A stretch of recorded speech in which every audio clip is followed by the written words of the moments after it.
Success संगम में आपका स्वागत है। मैं यहाँ पे आपको करवाता हूँ Bihar special objective question.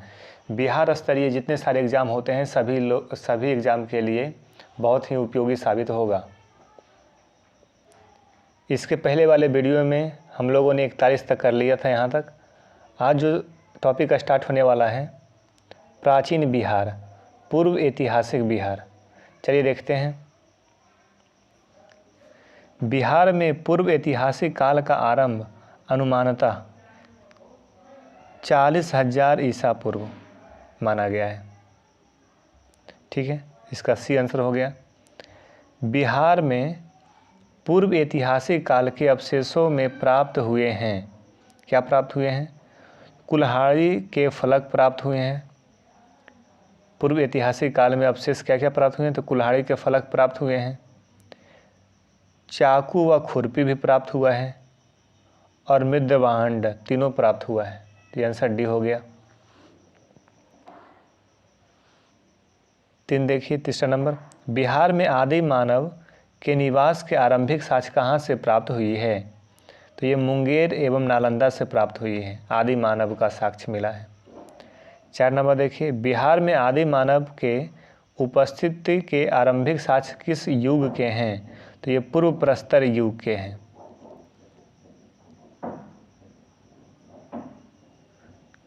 5 number देखिए, बिहार में मध्यवर्ती प्रस्तर युग के साक्ष्य मिले हैं। तो ये मुंगेर से मिले हैं। 6 नंबर, बिहार में चिरान, सारण एवं चेचर वैशाली से किस युग के अवशेष प्राप्त हुए हैं? तो ये नव प्रस्तर युग के अवशेष प्राप्त हुए हैं। बिहार में ताम्र प्रस्तर युग के परवर्ती चरण के अवशेष कहाँ से प्राप्त हुए हैं? तो ये चिरांद, सारण से, चेचर वैशाली, सोनपुर एवं मनेर तीनों जगह से। आंसर डी हो गया। अगला टॉपिक है ऐतिहासिक काल का आरंभ। बिहार सहित पूर्वी भारत में आर्यों का आगमन हुआ था। कब हुआ था? तो ये हुआ था उत्तर वैदिक काल में 800 ईसा पूर्व में। आर्यों का आगमन हुआ था उत्तर वैदिक काल में, ये ध्यान रखिए। बिहार सहित पूर्वी भारत में आर्यों के विस्तार में सहायक था। तो ये लोहे का उपयोग सहायक था। आंसर बी हो गया। 3 नंबर देखिए, श्रुति तथा किंवदंती के अनुसार महाभारत युद्ध के समय बिहार में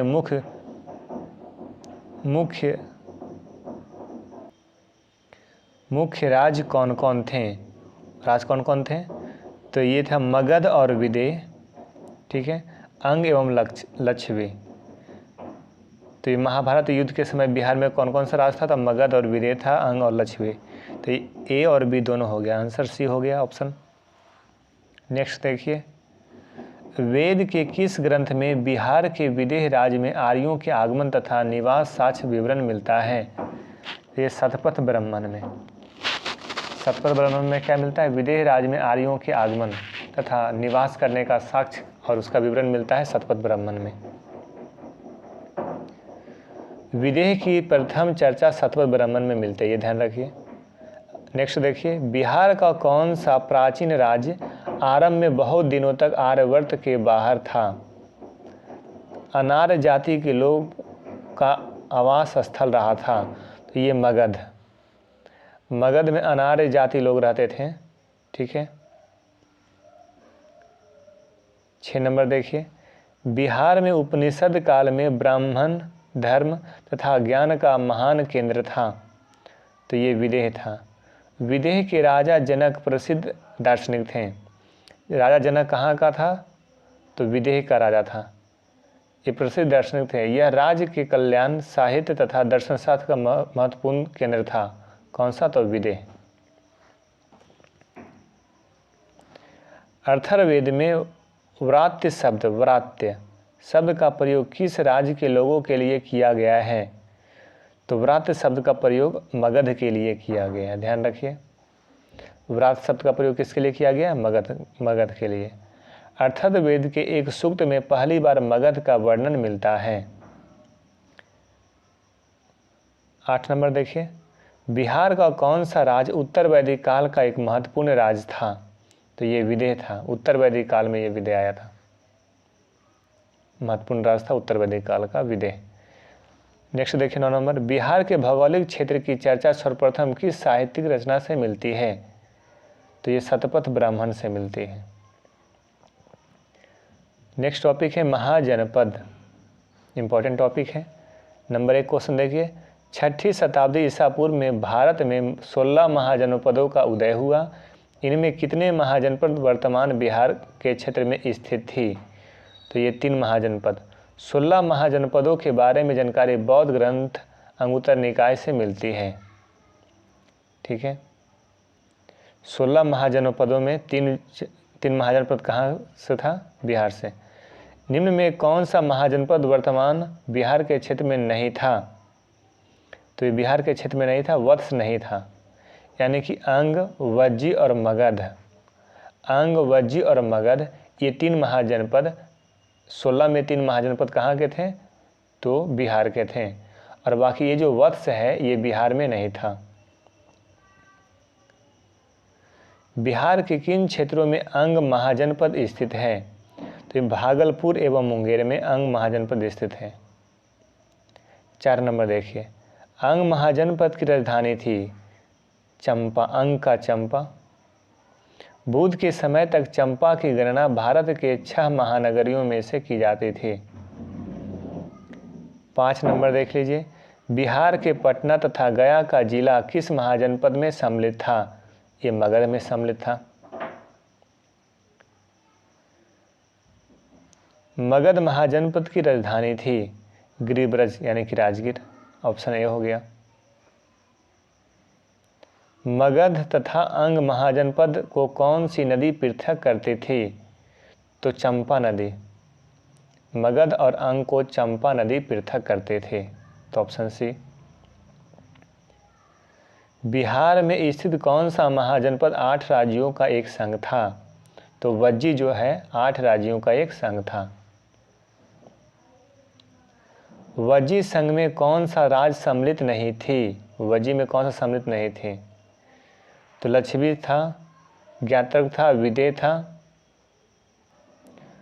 ये डी नंबर लिखा हुआ है चेदी, ये चेदी नहीं था। ठीक है, तो वज्जी संघ में विदेह शामिल था, ज्ञातक शामिल था, विदेह शामिल था, चेदी शामिल नहीं था। वज्जी संघ की राजधानी कहाँ है? तो वज्जी वैशाली। लक्ष्मी की राजधानी वैशाली थी।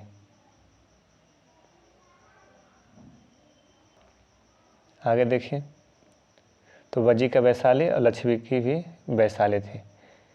बिहार के भागों में स्थित कौन सा महाजनपद में गणरात्मक थी? तो ये वज्जी यानी कि वैशाली में गणरात्मक थे। विश्व का पहला गणतंत्र वैशाली में यानी कि वज्जी में। वज्जी को ही वैशाली कहा जा रहा है। ईसा पूर्व 6ठी सदी में विश्व की प्रथम गणरात्मक व्यवस्था कहाँ थी? तो ये वैशाली यानी वज्जी में। वज्जी भी दे सकता है, वैशाली भी दे सकता है, दोनों एक ही है। मगध की प्रथम राजधानी कौन सी थी? तो ये गिरिब्रज। प्राचीन भारत के 16 महाजनपद में से एक था। प्राचीन भारत के 16 महाजनपद में से एक था चंपा, नालंदा, वैशाली, अंग। तो ये अंग है ना, अंग है महाजनपद, ये सब तो राजधानी बताया जा रहा है। अंग का चंपा ये देखिए राजधानी है। चलिए ठीक है। विश्व का पहला गणतंत्र वैशाली में किसके द्वारा स्थापित किया गया था? तो ये लक्षवी के द्वारा स्थापित किया गया था। अब आते हैं जैन धर्म पर के क्वेश्चन देखते हैं। जैन धर्म के वास्तविक संस्थापक 24वें एवं अंतिम तीर्थंकर महावीर का जन्म कहाँ हुआ था? तो महावीर का जन्म हुआ था कुंडग्राम में। महावीर का बचपन का नाम वर्धमान था। महावीर के जन्म स्थल कुंडग्राम बिहार के किस जिले में है? तो ये वैशाली में है। तो महावीर का जन्म है ना वर्ष आमतौर पर 540 ईसा पूर्व माना जाता है, ये बता रहा है 540 में। महावीर स्वामी के पिता सिद्धार्थ का संबंध था, तो ये वज्जी संघ के प्रधान थे। सिद्धार्थ वज्जी संघ के गणराज कुंडग्राम के ज्ञातक क्षत्रियों का एक प्रमुख थे। ठीक है। महावीर स्वामी की माता त्रिशला विदेहदत्ता राजकुमारी थी, लच्छवी की राजकुमारी थी। त्रिशला लच्छवी प्रमुख चेटक की बहन थी। चेटक की बहन थी कौन? त्रिशला, जो महावीर की माता थे। ये कहाँ की राजकुमारी थी? लच्छवी की। महावीर स्वामी ने अपना अंतिम उपदेश कहाँ दिया है? तो पावापुरी में। पावापुरी बिहार के नालंदा जिला में स्थित है। 6 नंबर देखिए, महावीर की मृत्यु निर्वाण हुई थी पावापुरी में। प्रथम जैन संगीति का आयोजन हुआ था पाटलिपुत्र में। ठीक है,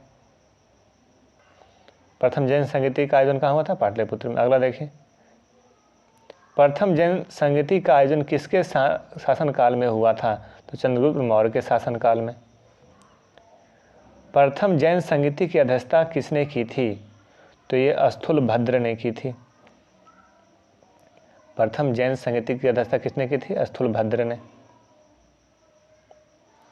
प्रथम जैन संगीति का आयोजन पाटलिपुत्र में हुआ था, जिसमें कार्य हुए हैं। कौन कौन सा कार्य हुआ है?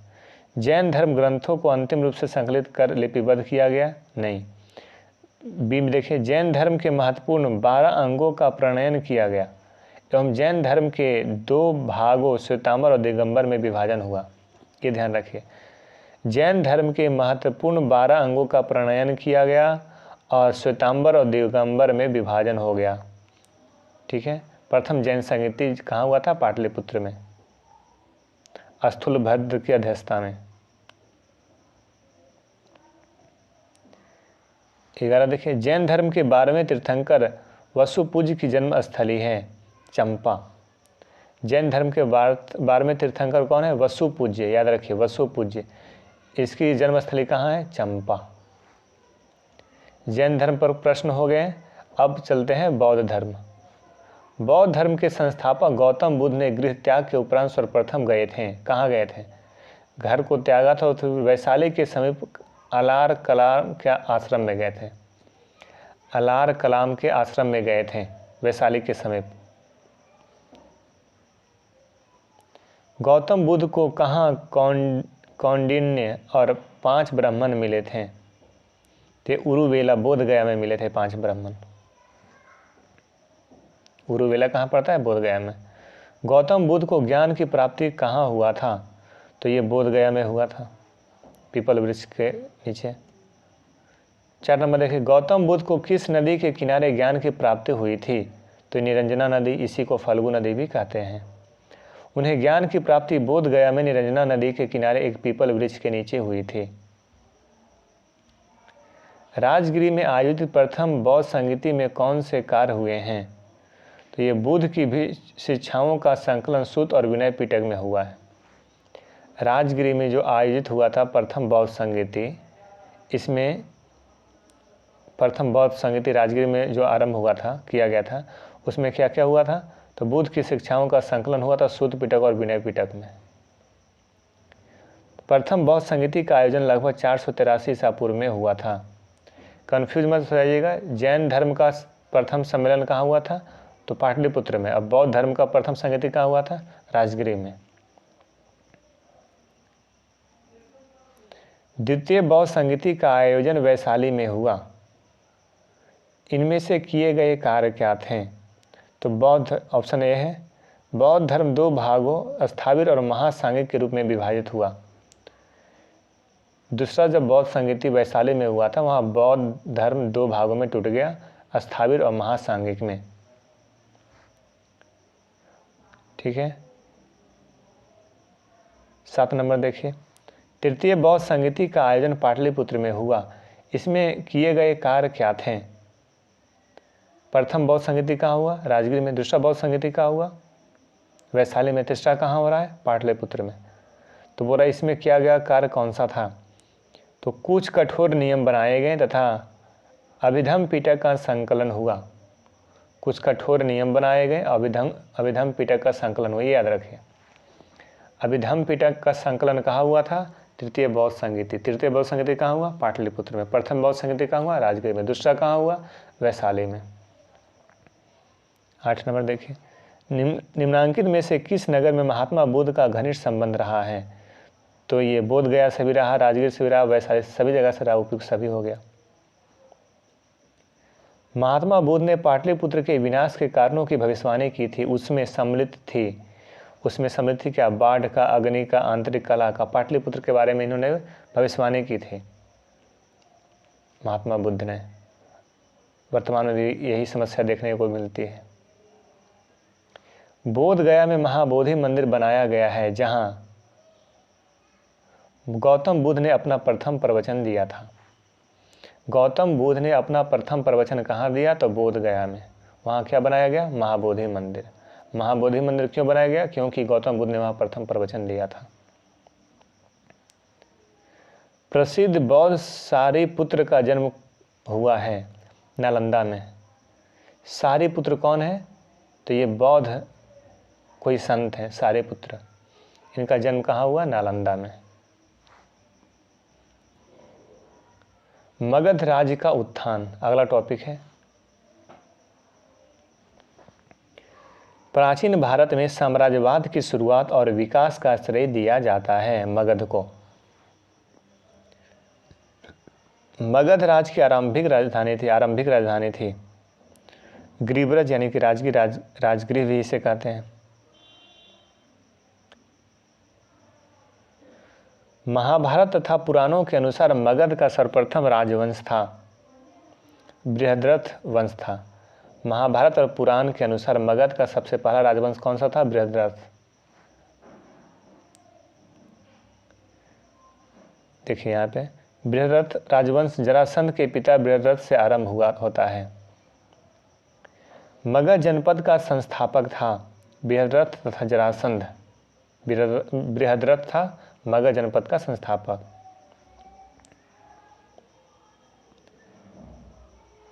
मगध साम्राज्य का वास्तविक संस्थापक था बिंबिसार।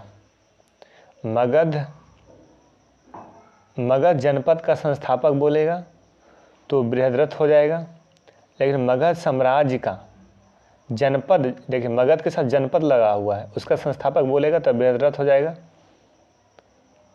और बृहद्रथ का बेटा कौन था? जरासंध। ऐसे देखिए, लेकिन मगध साम्राज्य का वास्तविक संस्थापक पूछ रहा है तो ये हो गया बिंबिसार।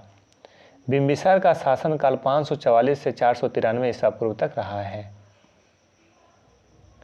बिंबिसार एवं अजातशत्रु किस वंश से संबंधित हैं? तो ये हर्यक वंश से संबंधित हैं।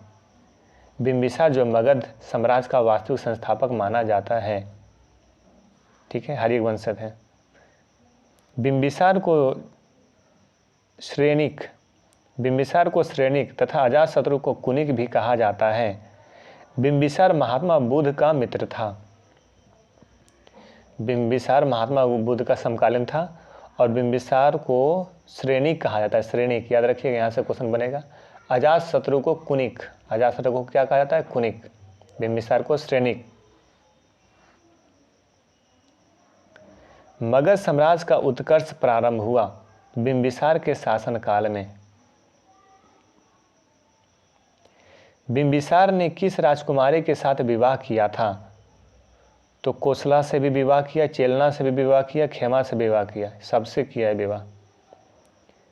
बिंबिसार ने वैवाहिक संबंधों द्वारा अपनी स्थिति सुदृढ़ की। कौशल देवी कोसला से की शादी खेमा पंजाब की थी और चेलना वज्जी संघ की थी। चेलना जो है वज्जी संघ की थी। बिंबिसार ने ब्रह्मदत्त को पराजित कर कौन सा राज्य जीता था? अंग को। ब्रह्मदत्त को हराया, अंग को फिर साम्राज्य में मिला लिया। हर्यक वंश का दूसरा शासक कौन था? हर्यक वंश का दूसरा शासक था अजातशत्रु। ठीक है, अजातशत्रु 493 से 461 ईसा पूर्व ने अपने पिता बिंबिसार की हत्या कर सत्ता प्राप्त की थी, इसलिए इसे प्रीत हत्या वंश भी कहते हैं। राजगीर में दुर्ग तथा स्तूप की स्थापना मगध के किस शासक ने की थी? अजातशत्रु ने की थी। वज्जी संघ के लक्ष्मियों को पराजित करने वाला मगध का शासक था अजातशत्रु था। वज्जी संघ के लक्ष्मियों को पराजित किया था। वज्जी यानी कि वैशाली, पहला गणतंत्रात्मक विश्व का। 13 देखिए, अजातशत्रु के साथ प्रेम संबंध के लिए चर्चित नर्तकी अम्रपाली कहाँ की थी? तो ये थी वैशाली की। अम्रपाली वैशाली अजातशत्रु के साथ प्रेम के लिए चर्चित रही थी और ये नर्तकी थी। अजातशत्रु ने किस राज्य के साथ युद्ध में प्रथम बार रथ मूसल महाशिलाकंटक नामक हथियार का उपयोग किया था? तो ये लक्ष्मियों के साथ। अजातशत्रु जब लक्ष्मियों के साथ लड़ रहा था तो उस समय प्रयोग किया था रथ मूसल और महाशिलाकंटक। प्रथम मगध साम्राज्य का उत्कर्ष किस शताब्दी में हुआ है? ठीक है, तो प्रथम मगध साम्राज्य का उत्कर्ष किस शताब्दी में हुआ था? तो ये ईसा पूर्व 6ठी शताब्दी में। देखिए 6ठी शताब्दी में हुआ था ईसा पूर्व। पाटलिपुत्र नगर की स्थापना किस शासक ने की थी? तो उदयन ने की थी। अजातशत्रु के बाद उदयन मगध की गद्दी पर बैठा था। उसे उभय भद्र भी कहा गया है। किस राजा ने पाटलिपुत्र को सर्वप्रथम मगध की राजधानी बनाया? उदयन ने। उदयन ने पाटलिपुत्र को प्रथम राजधानी बनाया था मगध का। हर्यक वंश का अंतिम शासक कौन था? नागदशक। नागदशक हर्यक वंश का अंतिम शासक था। हर्यक वंश के उपरांत मगध पर किस वंश की सत्ता स्थापित हुई? तो शिशुनाग वंश की। शिशुनाग वंश का संस्थापक शिशुनाग था।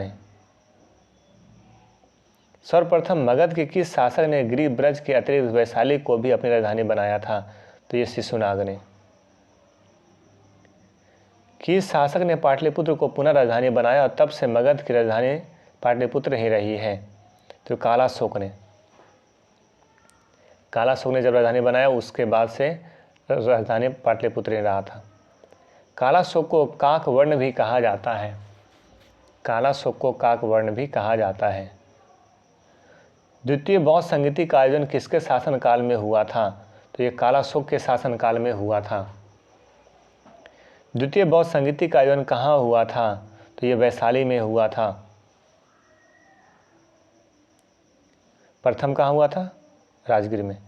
द्वितीय बौद्ध संगीति की अध्यक्षता की थी सावक मीर ने की थी। नंद वंश का संस्थापक था महापद्म नंद। झा लिखा हुआ है। श्रीमाली की पुस्तक प्राचीन में नंद वंश का संस्थापक महानंदिनी को बताया गया है। चलिए महापद्म नंद याद रखिए। मगध के किस शासक को कली का अंश, परशुराम अवतार, क्षत्रियों का नाशक, सर्वछत्रांतक, एक छत्र, एक राट कहा गया है? ठीक है, ये महापद्म नंद को। ठीक है, महापद्म नंद को क्या क्या कहा गया देख लीजिए। कली का अंश परशुराम अवतार, क्षत्रियों का नाशक, कली का अंश परशुराम अवतार, क्षत्रियों का नाशक, सर्वछत्रांतक, एक छत्र, एक राट, महापद्म नंद को कहा गया है। नंद वंश का अंतिम शासक था धनानंद था। घनानंद क्या था? नंद वंश का अंतिम शासक। प्रथम बौद्ध संगीति का आयोजन किसके शासनकाल में हुआ था? अजातशत्रु के शासनकाल में हुआ था 483 ईसा पूर्व में। प्रथम बौद्ध संगीति का आयोजन कहाँ हुआ था? राजगीर में हुआ था। प्रथम बौद्ध संगीति की अध्यक्षता किसने की थी? महाकश्यप ने की थी। महाकश्यप या फिर महाकश्यप प्रथम बौद्ध संगीति की अध्यक्षता। मगध साम्राज्य के कलिंग का विलय सर्वप्रथम किया गया था महापद्म नंद ने। निम्नलिखित में से मगध का कौन सा राजा सिकंदर महान का समकालीन था? घनानंद। निम्नलिखित में से किस राजा ने पाटलिपुत्र को बसाया था? उदयन ने पाटलिपुत्र को बसाया था। मगध के शासक अजातशत्रु ने किसके आक्रमणों के प्रतिरोध में गंगा और सोन के संगम पर अवस्थित पाटलिपुत्र को सुरक्षित तथा किलों को सुसज्जित किया, जो आगे चलकर पाटलिपुत्र नगर बना? ये वैशाली के वज्जियों के। मौर्य साम्राज्य, अगला टॉपिक है मौर्य साम्राज्य। मौर्य साम्राज्य का संस्थापक कौन था? तो चंद्रगुप्त मौर्य। मौर्य साम्राज्य की राजधानी कहाँ थी? पाटलिपुत्र। चंद्रगुप्त मौर्य ने मगध की सत्ता किसकी सहायता से की थी? तो ये चाणक्य विष्णुगुप्त की सहायता से की थी। मौर्य साम्राज्य की राजधानी कहाँ थी? मौर्य साम्राज्य की राजधानी स्थापित हुई 320 ईस्वी से ईसापुर में हुई थी मौर्य साम्राज्य की राजधानी। यूनानी दूत मेगास्थनीज किसके दरबार में पाटलिपुत्र आया था? ये चंद्रगुप्त मौर्य के दरबार में आया था मेगास्थनीज। मेगास्थनीज का पाटलिपुत्र आगमन हुआ 315 ईसा पूर्व में। चंद्रगुप्त मौर्य के दरबार में मेगास्थनीज को भेजने वाला शासक कौन था? सेल्यूकस निकेटर था। किस शासक के शासनकाल के समय मगध पर 12 वर्षों का भीषण अकाल पड़ा था? तो ये चंद्रगुप्त मौर्य के शासनकाल में। चंद्रगुप्त मौर्य के प्रधानमंत्री हैं चाणक्य। किससे मुक्ति दिलाने के कारण चंद्रगुप्त मौर्य को भारत का मुक्तिदाता कहा जाता है? तो यूनानियों से। वह स्रोत जिसमें पाटलिपुत्र के प्रशासन का वर्णन उपलब्ध है वह है इंडिका। नंद वंश के पश्चात मगध पर किस राजवंश ने शासन किया? तो मौर्य। मेगास्थनीज की पुस्तक का नाम क्या है? इंडिका। अर्थशास्त्र के लेखक कौन है? कौटिल्य। पाटलिपुत्र के शासन व्यवस्था का विस्तृत वर्णन किस विदेशी यात्री के वृत्तांत में मिलता है? तो मेगास्थनीज। मेगास्थनीज का जो विदेशी वृत्तांत है उसमें मिलता है पाटलिपुत्र के शासन का विवरण। चंद्रगुप्त मौर्य के उपरांत मौर्य साम्राज्य का शासक बना बिंदुसार। किस मौर्य शासक के दरबार में आजीवक भविष्यवक्ता पिंगलवत्स रहता था? तो ये भविष्यवक्ता था बिंदुसार के दरबार में। पिंगलवत्स कौन था? तो भविष्यवक्ता था। किसके दरबार में रहता था? बिंदुसार के दरबार में रहता था। पिंगलवत्स ने ही अशोक के बारे में भविष्यवाणी की थी कि वह एक महान राजा बनेगा। 18 देखिए, अशोक द्वारा अपने पड़ोसियों तथा के साथ मैत्रीपूर्ण संबंधों का उल्लेख मिलता है 13वें शिलालेख में। 13वें शिलालेख में क्या मिलता है? कि अशोक का अपने पड़ोसियों के साथ मैत्रीपूर्ण संबंध था। नेक्स्ट है, तृतीय बौद्ध संगीति का आयोजन किसके शासनकाल में हुआ था? तो अशोक के शासनकाल में। तृतीय बौद्ध संगीति की अध्यक्षता किसने की थी? तो मोगलीपुत्र तिस ने की थी। तृतीय बौद्ध संगीति की अध्यक्षता मोगलीपुत्र तिस, याद रखें मोगलीपुत्र तिस। तृतीय बौद्ध संगीति का आयोजन कहाँ हुआ था? पाटलिपुत्र में हुआ था। कौन किया था? मोगलीपुत्र तीस मोगलीपुत्र तीस, ऐसे याद रखिए। 22 देखिए, तृतीय बौद्ध संगीति का आयोजन कब हुआ था? 251 ईसा पूर्व में। किस मौर्य शासक ने कलिंग पर विजय की थी? अशोक ने। किस युद्ध में हुए भारी तबाही तथा जानमाल की हानि को देखकर अशोक का हृदय परिवर्तन हुआ और उसने युद्ध नीति त्याग कर धर्म नीति की घोषणा की थी? कलिंग। अशोक का धर्म था नैतिक आचार संहिता। मौर्य साम्राज्य का केंद्रीय न्यायालय कहाँ स्थित है? पाटलिपुत्र में। अशोक ने अपने धम्म यात्रा के अंतर्गत सर्वप्रथम किस जगह की यात्रा की? तो ये बोध गया की। सबसे पहले बोध गया गया था अशोक ने अपने धर्म यात्रा के अंतर्गत बोध गया की यात्रा अपने राज्याभिषेक के किस वर्ष में की थी? तो 10वें वर्ष में। अशोक के स्तंभ लेख बिहार के किस जिले से प्राप्त हुए हैं? चंपारण से प्राप्त हुए हैं अशोक के स्तंभ लेख। बिहार से प्राप्त होने वाले अशोक के स्तंभ लेख नहीं हैं लौरिया अरिराज, लौरिया नंदनगन, रामपुरवा, रुम्मीन न देई, ये नहीं है। नाम से भी पता लग रहा है। अशोक के समय मौर्य साम्राज्य में 5 व्रत का भी उल्लेख मिलता है, जिसमें से एक प्राची प्रांत पूर्वी प्रदेश की राजधानी थी पाटलिपुत्र। पाटलिपुत्र में स्थित चंद्रगुप्त का महल मुख्यतः बना था लकड़ी का। चंद्रगुप्त मौर्य का राजप्रासाद स्थित है कुम्हरार पटना में। कुम्हरार से 80 स्तंभों वाला मौर्यकालीन सभागार या राजमहल अवशेष मिला है। किस विद्वानों ने चंद्रगुप्त मौर्य के राजप्रासाद के बारे में कहा है कि इसकी शान शौकत का मुकाबला न तो सूसा और न एक बेतना कर सकते हैं? एरियन ने। फिर से देख लीजिए, किस विद्वान ने चंद्रगुप्त मौर्य के राजप्रासाद के बारे में कहा इसकी शान शौकत का मुकाबला न तो सूसा और न ही बेतना कर सकते हैं? ऐसा किसने बोल दिया? एरियन ने बोला था। चंद्रगुप्त मौर्य के राजप्रासाद के बारे में किसने कहा यह प्रासाद मानव कृति नहीं है वरन देवों द्वारा निर्मित है? फाहियान ने ऐसा बोला था कि यह प्रासाद मानव कृति नहीं है वरन देवों द्वारा निर्मित है।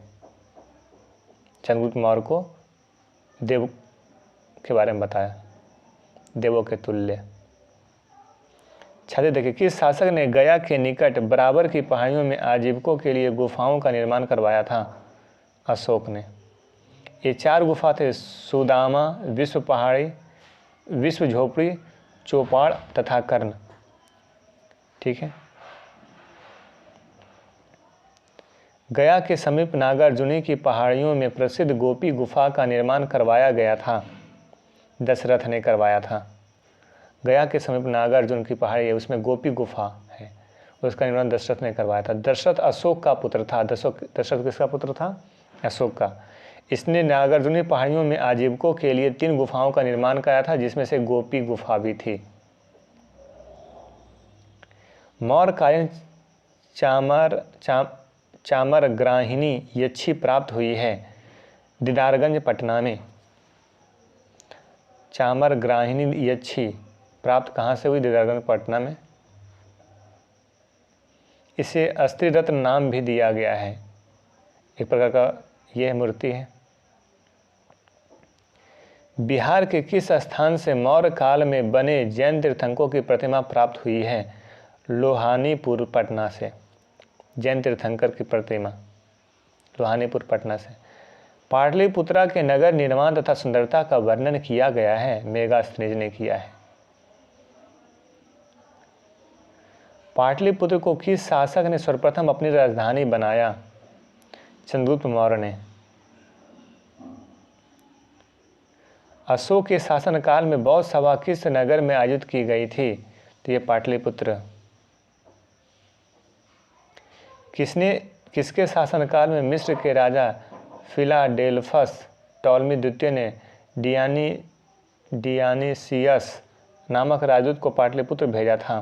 तो बिंदुसार। किस विद्वान के अनुसार चंद्रगुप्त मौर्य ने पॉलीब्रोथस पाटलिपुत्र का उपनाम धारण किया था? स्ट्रैबो। ठीक है। यूनानी दूत डिमोलिकस का आगमन मगध के किस शासन के दरबार में हुआ था? बिंदुसार। केवल वह स्तंभ जिसमें अशोक ने स्वयं को मगध का सम्राट बताया भाब्रू स्तंभ है। भाब्रू स्तंभ में अशोक ने स्वयं को मगध का सम्राट बताया था। बराबर की गुफाओं का उपयोग किसके आश्रय गृह के रूप में किया गया था? आजीविकों के। अशोक की राजधानी कहाँ थी? तो पाटलिपुत्र थी। मौर्य काल में पाटलिपुत्र का प्रशासन 30 नागरिकों की सभा संचालित करते थे, जो 5-5 सदस्यों की 6 समितियों से गठित थी, यह कथन किसका है? मेगास्थनीज का है। मौर्य काल के बारे में विशेष विवरण दिया मेगास्थनीज ने। मौर्य साम्राज्य के संबंध में कौन सा कथन सही है? यह केंद्रीकृत था, करों का बोझ अधिक था, हाँ। प्रशासन तंत्र कठोर था, हाँ। सभी हो गया। अशोक के संबंध में कौन सा कथन सही है? अशोक के संबंध में कौन सा सही है? उसने धर्म विजय की नीति अपनाई, उसने विदेशों से संबंध स्थापित किए, उसने प्रजा हित और कल्याण के उपाय किए। ये तीनों सही है, डी हो गया। देवनामप्रिय के नाम से किस शासक ने अपने आप को संबोधित किया, खुद को संबोधित किया? अशोक ने।